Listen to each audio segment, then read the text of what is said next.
May naniniwala pa kaya dito kay Senator Alan Peter Cayetano at kay Loren Legarda maliban sa mga Duterte supporters, mga tol? Kasi sa aking paniniwala, mga DDS na lang po ang naniniwala sa mga ito. Malakas ang aking paniniwala na ang mga katulad po nating sumusuporta sa ating gobyerno, PBBM supporter, ang mga loyalista, even ang mga kakamping at mga dilaw, hindi na po naniniwala dito kay Alan Peter Cayetano at kay Loren Legarda, pero syempre, nagmamatigas pa rin po sila sa kanilang pwesto, no? Na sa ngayon, talaga namang de facto wala na sa kanila. Ang pwesto pong tinutukoy natin ay ang presidency ng Senado na pilit pong hinahawakan pa rin nitong si Alan Peter Cayetano at ito pong si Loren Legarda naman ang pagiging Senate President pro tempore. Pero bago natin puntahan yung particular na topic natin, kaugnay po ng pahayag ni Congressman Terry Ridon kung saan binanatan niya ang mga marahil ito po ay ako na magpapangalan, yung mangga si Amy Marcos, yung piluka si Rodante Marculeta. Ano, bago natin puntahan yan, unahin muna natin ito pong si Alan Peter Cayetano at saka si Loren Legarda. Si Alan Peter Cayetano, sinasabi niya, hindi ko amo si Vice President Sara Duterte. Naniniwala ba kayo sa kanya, mga tol? Kung kayo po'y naniniwala kay Alan Peter Cayetano, paki-comment nyo po 1. Kung kayo po'y hindi naniniwala na siya ay hindi aso, o rather, hindi tuta, hindi, naglilingkod kay Sara Duterte, mag-comment po kayo ng 1, ano? Pero kung kayo po'y naniniwala na siya'y talagang naglilingkod kay Sara Duterte, mag-comment po kayo ng 2. Uulitin ko po ang tanong natin, mga tol, ha? Comment 1 kung kayo po'y naniniwala kay Alan Peter Cayetano na hindi niya amo si Vice President Sara Duterte, at comment 2 naman kung kayo po'y naniniwala na lahat ng ginagawa ngayon itong si Alan Peter Cayetano ay para pagsilbihan ang mga Duterte, partikular itong si Sara na kumakaharap ngayon sa impeachment trial. Ito po kasi, yung particular na sinabi niya, sa balita po nung June 4, hindi ko amo si VP Sara. Iginiit ni Senate President or dating Senate President Alan Peter Cayetano na hindi niya amo si Vice President Sara Duterte.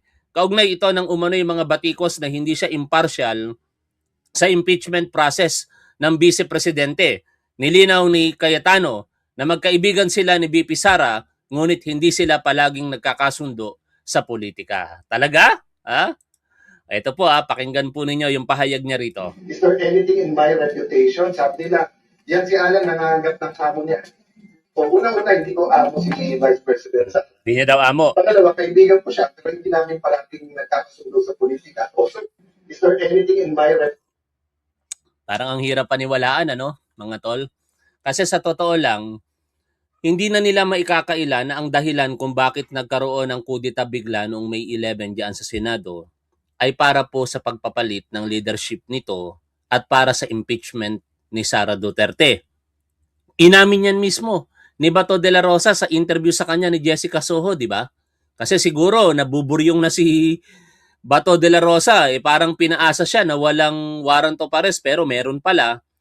Kaya ang nangyari nung na-interview siya, sinabi niya ang katotohanan na siya kaya daw po lumitaw kasi inaasahan niyang walang warrant of arrest.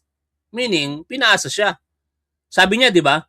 Kung alam ko lang na may warrant of arrest, hindi ako lalabas. O, tapos tinanong siya, ano ba dahilan? Bakit ka lumabas? Yun nga, para magpalit daw po ng liderato sa Senado dahil sa paparating na impeachment ni Sara Duterte. O kaya kahit anong gawin nitong si Alan Peter Cayetano, napakahirap pong paniwalain ng ating mga sarili na hindi siya naglilingkod kay Sara Duterte. At ganun din naman itong si Loren Legarda. No? Kapituko din po ito ngayon sa kanyang kapangyarihan na de facto wala na sa kanya. Yung pagiging Senate President pro tempore. Naglabas po ito ng pahayag sa kanyang Facebook page kahapon at ngayong araw po na ito, video na po ang kanyang inilabas. Nagpapaliwanag siya sa harapan ng publiko ngayon na hindi daw po legal ang ginawa ng majority noong June 3, 2026. Ito po yung pagdedeklarang bakante ang lahat ng posisyon sa Senado, including the Senate President. At hindi daw po legal yung pag-appoint o pag-e-elect ng Senate President pro tempore at iba pang mga posisyon diyan po sa Senado. Pakinggan po natin, for the sake of fairness, ito pong si Loren Legarda. Sa mga kapwa ko Pilipino, malinaw na nakasaad sa konstitusyon. Walang sinumang senador ang maaaring lehitimong tumayo bilang Pangulo ng Senado batay lamang sa 12 boto. Ito ay pinagtibay sa ilalim ng 1987 Constitution. Sa Article 6, Section 16, Subsection 1 ng 1987 Constitution. The Senate shall elect its President by a majority vote of all its members. Ang ibig pong sabihin, makakapaghalal lamang ng isang Senate President kung makakuha siya ng mayoryang boto ng lahat ng miyembro ng Senado. Ayon po sa konstitusyon, 24 ang kabuang bilang ng mga halal na senador. Kaya naman, 13 po ang kinakailangan para magkaroon ng mayorya. Nakalagay din sa lituntunin ng Senado, sa Rule 2, Section 2, na the officers of the Senate shall be elected by the majority vote of all its members. Ang mga opisyal po ng Senado ay ang Senate President, Senate President pro tempore, Senate Secretary, at Sergeant at Arms. Hango at nakabase po sa ating konstitusyon ang mga alituntunin ng Senado, kung kaya't tulad sa Senate President, boto rin ng mayorya ng lahat ng miyembro ng Senado ang kinakailangan upang magtalaga ng Senate President pro tempore, Senate Secretary, at Sergeant at Arms. Malinaw, 13 boto ang kailangan. Sabi din po sa Rule 15, Section 44 ng alituntunin ng Senado na except during the election of officers, a majority of the senators shall constitute a quorum. Simple lang po ang kahulugan nito. Iba po ang bilang na kailangan para sa quorum. Iba rin po ang bilang na kailangan para po sa eleksyon. Kapag eleksyon po ng mga opisyal ng Senado, kailangan ang mayoryang boto ng lahat ng miyembro ng Senado upang sila'y mahalal.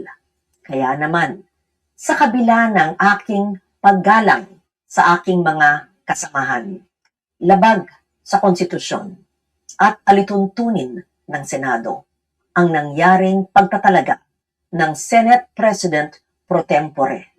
Senate. Ang tanong, kung sinasabi nilang labag sa konstitusyon at kung meron silang pinaguhugutang legal, bakit hindi pa sila kumikilos para questioning yan sa Korte Suprema? Kasi tatandaan natin, ang ginawa po ng Senado nung nakaraang linggo, June 3, ay pinapagpalagay po sa harapan ng batas na matuwid. Presumption of regularity. At hindi pwede yung ma-overcome ng mga pahayag sa social media lamang. Ang kailangan dito, iakyat nila sa Korte Suprema para magkaalaman once and for all kung sila ba'y kakatigan o hindi ng Korte Suprema. Bakit ayaw nilang iakyat at bakit sa harapan sila ng publiko nagpapaliwanag? Hindi naman nila makukuha ang otoridad na yan kung patuloy lamang sila na gagawa ng mga ganitong paliwanag at ipe-play sa harapan ng publiko. In short, mga tol, alam nila sa kanilang mga sarili na mahirap nang mabawi pa ang posisyon na yan. Lalong-lalo na, sila po ay minority na lamang ngayon at ang 12 na majority ay nagkakaisa na ngayon. Hindi na nila makukuha ang majority na 13 sapagkat tumalo na nga itong si Senate President before na ngayon Senador Chis Escudero. No? At ang nakikita ko dito, para kontrolin na lamang ang naratibo sa harapan po ng publiko. Pero, isinusuko na ba nila Loren Legarda sa usaping legal talaga? Kaya ayaw nilang iakyat sa Korte Suprema? Who knows? Hindi natin alam, ano? Anyway, ituloy pa rin natin ang pakikinig dito sa kanya at ibabangga po natin ito sa paliwanag ng ilang mga abogado na nasa gitna, katulad ni Abogada ng Bayan at saka si Fiscal EJ. Si Abogada ng Bayan, naging maayos yung pag-deliver niya ng mga argumento sa pagitan ng majority ngayon at ng minority ngayon.